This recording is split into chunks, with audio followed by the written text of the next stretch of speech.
How to use gift cards on Cash App. In this tutorial, I will show you how to use gift cards on Cash App. The first step is to open or launch the Cash App mobile application, just like you can see here. You will land on the app's homepage where you will see these different options. From there, proceed and tap this option here with the profile icon.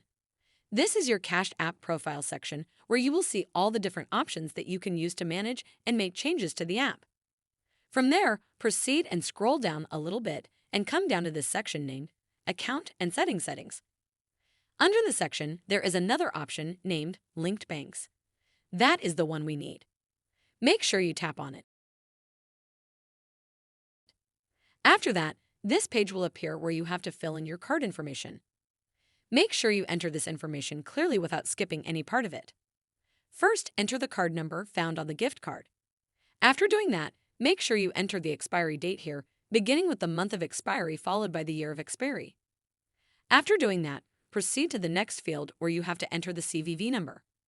This is normally a 3-digit security number found on the card. Finally, you have to enter the zip code of your location. After doing that, go ahead and tap here and your card will be linked. You then go ahead and start using the money in the gift card. The process is that simple.